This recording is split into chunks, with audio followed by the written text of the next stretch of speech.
Whew, that was a phone call came through. But anyway, it's just amazing what really punks y'all are and what scaredy cats y'all are. Like getting back to McLaughlin with Alexander and you. I'm sure y'all, my minds, I'm on y'all's minds all the time because you know what? Y'all don't know what to do with me. Y'all never had anybody go against you like me. Well, I'm going to stay against you. You know why? Again, you screw with people, you destroy people's lives, you destroyed people's relationship, you destroyed my son. He will never be the same. My son is not my son because of you guys. Anyway, here McLaughlin is concocted with Alexander. They'd already staged this with my ex. Again, they used her. She had cancer. And McLaughlin and Alexander, along with Megan Grove and Finch, helped her put her in the grave earlier than she should have been in the grave. So they're murderers. They should be tried for murder. Anyway, McLaughlin, put me in jail for stalking charges. Now, I was been in jail. They delivered me papers on my birthday while I was in jail for that particular reason, show me they're a smart ass. It's fine, This was on a Friday. We had court on Monday. Now, how am I going to get an attorney over the weekend in jail? Okay? And I was tried on a Monday. It's fine. This is the way they operate. They're scaredy cats, they're punks, they're cowards. But anyway, they got Robin up on the stand. Robin said that this was my signature, and she knew damn well it wasn't. But Robin Alexander told her, I said, what's he going to do? He can't prove his signature. He's in chains. We're not going to lock him and let him sign anything. So they found me guilty. McLaughlin found me guilty. Well, put me back in jail. Well, anyway, my daughter, Scarlett Stoll, while I was in jail, I had her give her power of attorney to transfer some money, $143,000 out of my account to a business account. She stole it. She gambled it away. We're in court over it. McLaughlin, in his court order of the stalking order, said I couldn't have guns. Well, I got 70-something guns and 100,000 of rounds of ammo. Well, to protect my guns and ammo, I had my daughter's husband, Joe Murray, take them out of my house. Well, he sold them, so basically stole them from me. He picked up my son's four-wheelers, dirt bikes, and anything that was everything at my house that was worth anything while I was in jail. And I got a major lawsuit against him. And their attorney, Danielle Woodrum, is with Pryor, Danielle something. He met Joe Murray, my daughter's husband, on Craig's list because they're gay, and that's why he's the attorney. But getting back to McLaughlin, it was the attorney, because he had his ass recused on my daughter's case. Well, I lost every session of every case that I went in front of him about my daughter. Now, they froze her bank account, so some $38,000 something.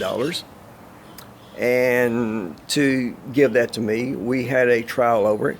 McLaughlin said 3 times in the order that the court reporter's report said that money is mine. And I'll show you all this again. Everything I'm saying is true. And if it wasn't, I could be sued over it. And I have proof filed in the courthouse. You can see this yourself in the courthouse, this file. And he wouldn't give me my money. And so he was being biased toward the whole sessions that we had. So I filed papers against him, some 40 or 50 something papers I had filed against him for being biased and to step down for his case. Well, he didn't do it. I put everything in there from day one, what he's done to me, how he's biased, and he certainly was, how he was biased through this case. Well, he didn't do it. Okay, so I filed an amendment to it where he gave my money, signed where my ex-attorney Louis Levinson motioned to get out of my case. Then he turned around and sued me. Again, I was in jail, nothing I could do. Then Louis Levinson sued me for the $143,000 that was in the bank. and I was in jail. What am I going to do? McLaughlin signed this it's a lawsuit, where Louis Levinson had no proof of what the case he was seeking. He was just wanting the money. Again, they concoct all this together. Again, so I had my sister Pandora go seek an attorney that sues attorneys. And he called Louis up. So Louis therefore dropped the charges. And because he had no case. But again, I was in jail. Alexander pulled these triggers. He's the main character in all this, and the judges and attorneys in the area do what he says. So, so I filed those papers. And again, amendment to have McLaughlin step off the case and show to him he already has tried to give my money away before this, the same money, and he's tried to get it away now. And so I got a letter this time recusing himself because he said this. Now, all the other papers I filed against him, 40-something papers, he didn't go off the case. When I filed this one, I got a letter stating the fact that the reason he's recusing himself from the case is he did not know that was the same money. And you're a liar, McLaughlin, because the first time you was in court, got your court reporter's report, you made mention, is this the same money as I've heard about before? You commit treason, sir, and you're a liar. And again, I have all the proof of this. I'm going to tell you what, Alexander, you took my son, all y'all took my son away. You took time away from me, from him. His 16th birthday I missed because of you guys, and y'all all did this on purpose. Again, y'all used Robin to get to me because she could be used, and y'all used her. You took another birthday, I don't know which it was, away from me with him. You took Father's Day, you took Thanksgiving, and I'm going to tell you, son, all of this y'all took from us will never be forgiven from me. You bothered him while he was in the hospital under major surgery for 4 months in West Palm Beach, Florida, and that's why you flew down there with Robin and had sex with her. I wasn't there, but I did have a detective there. But you yourself coerced Robin into calling the police on me down there and the hospital security, which herself got in trouble over doing so. But it again upset my son. It's something that you just tried to go after me with.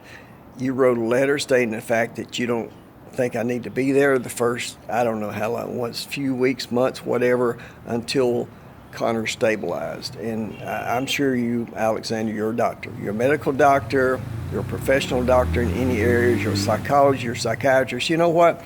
All of you guys are everything. All of you guys destroy lives. Deborah Finch is supposed to help children. She's in with you guys. Whatever you guys tell her, she's going to do. Herself is protect and serve children. Herself is to do what is best for children. And to do what is best for my son was to keep him away from his home, to take him away from dad, to put him in a basement in a subdivision, take him out of his regular school, and put him where he don't even have his regular mom. He used to come home from school alone. And you, Finch, was supposed to maintain and watch over all of this, but no, not you. You're a puppet on the string. You did what Alexander tells you to do, just what Mingador does, what Alexander says, McLaughlin, Moltz, he's in control up there. But you know what? Nobody rules me, Alexander, especially you scumbags. No cop does, no judge does, no Trump does, no nobody does. I'm a human rights and I'm an American citizen. I'm in any kind of citizen in the world I want to be. And I'm all around the world. You have no idea where I am, where I'll be at any time, because I do hop around. And I have the most beautiful 22-year-old wife you've ever seen in your life, the sweetest, the smartest. She's 5-year college. She's a professor at one of the main universities here. And she's a hell of a lot smarter than you guys.